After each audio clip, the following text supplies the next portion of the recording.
Hey, welcome back to Freedom Hillbilly, and today we have an angry sky.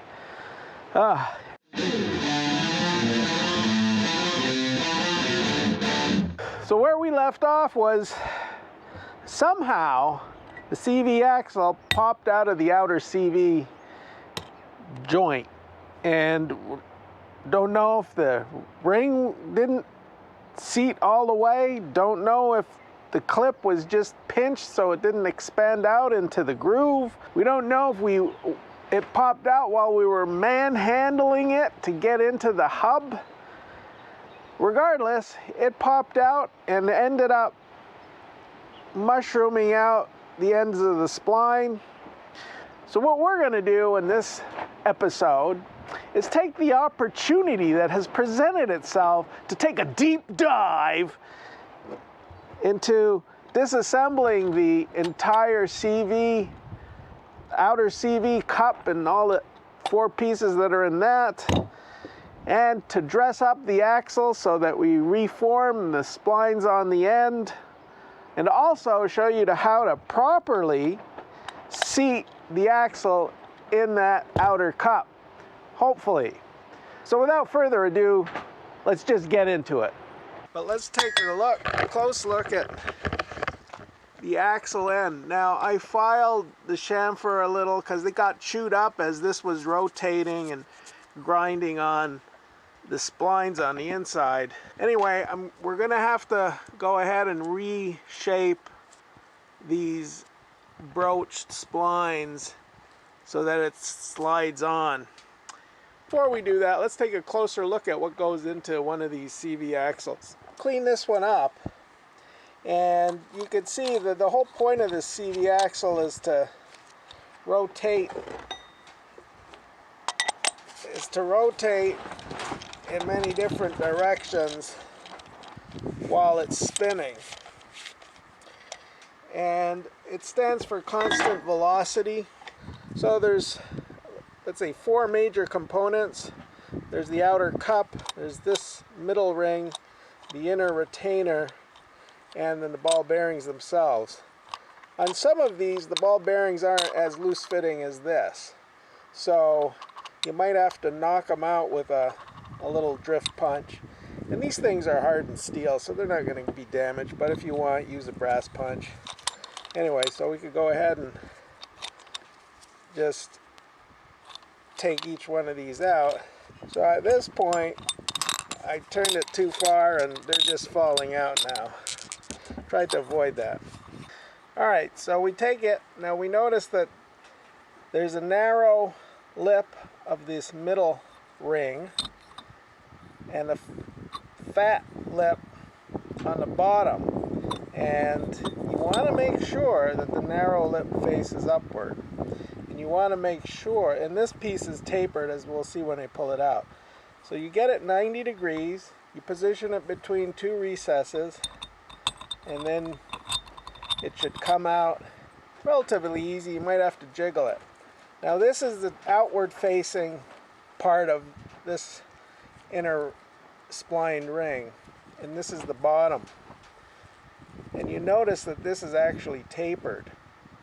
So the direction is important. You'll also see that there is a recess for that circlip to engage in. And that's what we're trying to do. We're trying to get the axle in there and seat that circlip so that it engages with that little inner ring. And we'll show you how to do that on the bench with it all cleaned up. So that's why the direction of this is important. So again, the wider part of this inner ring faces up or out, and the narrower tapered end sits in the bowl or the cup. And we take this out similarly. Rather than lining up with 2 recesses, we're going to line it up with the 2 peaks. And you will line it up perpendicularly with 2 of these openings or cutouts lined up like that.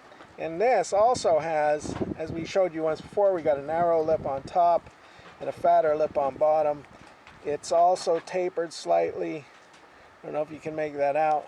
And that's what makes this tricky to go together. So to go together, you take the cutouts, and line them up with the protrusions, and you drop it in there and jiggle it until it rotates into place. And similarly with this, you take the ears here, you want to line it up with the recesses and get it in, and then once it's in, kind of jiggle it around until you can rotate it into position. And this is where it's like precision machine, so it really, you know, there's a sweet spot, it seems. There it goes. And then once you get to this point, you can expose each cutout and put the ball bearing in. And again, sometimes these are very machine to tight tolerances that you'll have to hammer the ball in to poke it through the cage.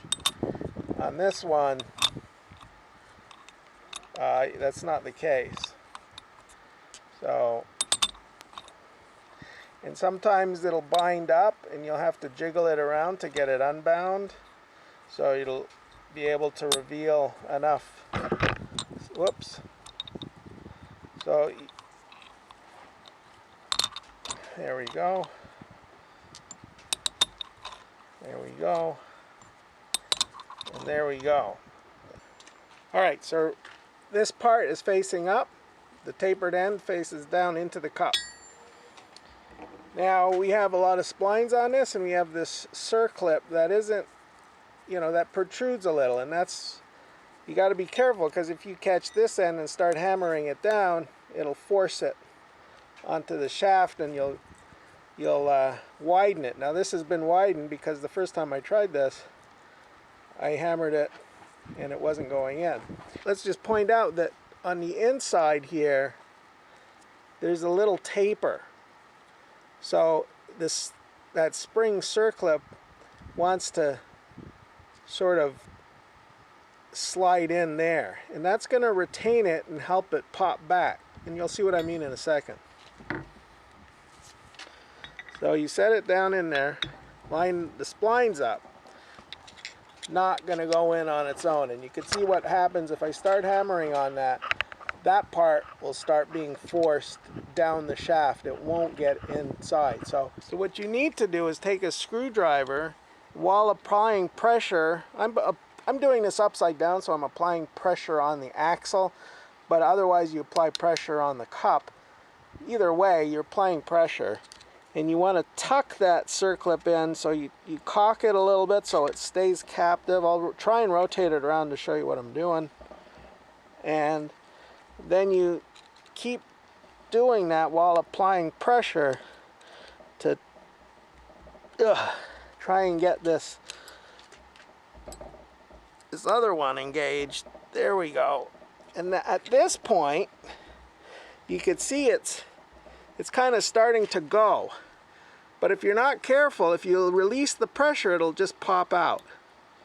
Well, so if you release pressure, you see it just pop right out. So then you got to start over again, and you kind of work your way around by judiciously applying the pressure in the right spots. And when you think you got it there, you should be able to take the hammer at that point and drive it home. Because I hammered on the axle, this part is flush because it was hammered onto the anvil right here. And that's not seated. You got to go a little further. So I guess I could do it on the edge here. There we go. And now it sticks out, and you can see there's a little bit of play on that. And you could tell that it's in there fully seated. You feel a little bit of play, but The only way to get it out is to give it a good rap with a hammer, like that, or conversely from the bottom up, which is what you saw me do to take it apart. And that's that. So we take these little riffler files. You got a whole selection of them in a kit. This was the X-Acto brand that I have. They also come in this diamond file. And basically it's just the ends of the splines that we have to dress, where they got rounded over and mushroomed out. And we just go through each one.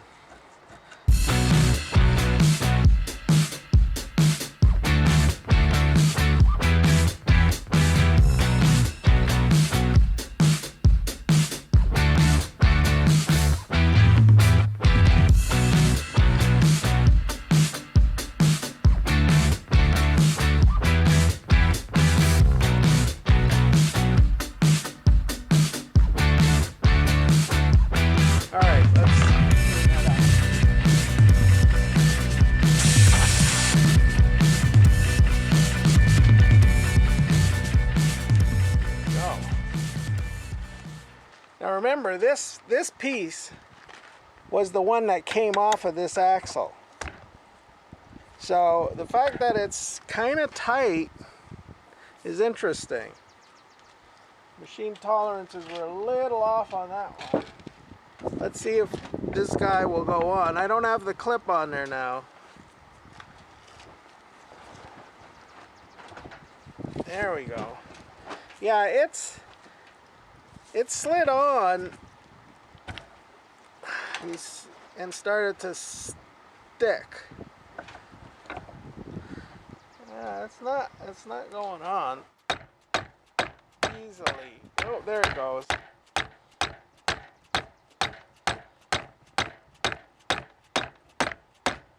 There, I think I bottomed out. Yes. I come and take a look. When it's fully seated, no splines are visible, and it's basically on right up against the shoulder of the axle there. Oh, O'Reilly's! O'Reilly's to the rescue! We'll see if it works. Let's give it a try.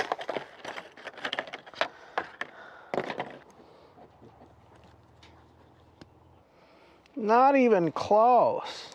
This is so far way too small. $10 of uselessness. All right, I think I figured out how to reform these clamps or reuse them, and there's some hammering involved. You need an anvil with a horn on it. So what we're going to do is try and flatten out that top hat part and spread it at the same time. So we're going to just work it on that anvil.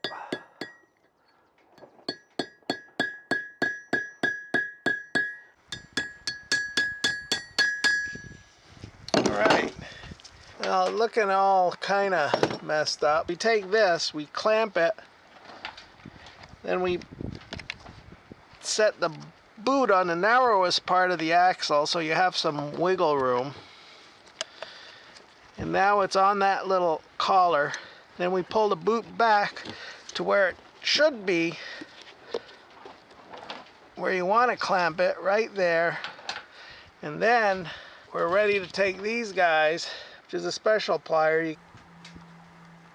There we go. There we go.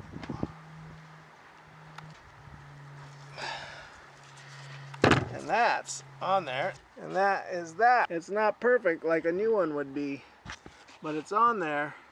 Now we could work the bigger one on the outside.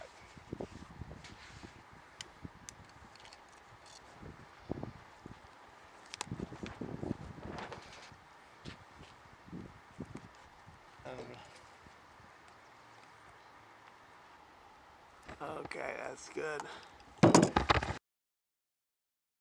All right, well, the axle's back in. The brakes are all reassembled. Everything's been torqued down. And I put it in neutral and spun it by hand, make sure everything was free and nothing was caught up. So now we're going to just go ahead and start this baby up and hope. Wow, this seat is like good for sleeping. Anyway, we're gonna go ahead and start this guy up. Put him, well, first we put it in park.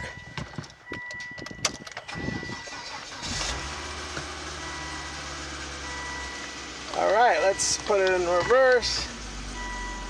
Ooh, I don't hear anything. We're in drive now.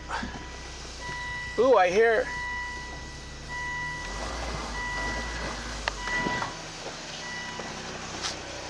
That's spinning forward. That's still not spinning. Oh, I feel it.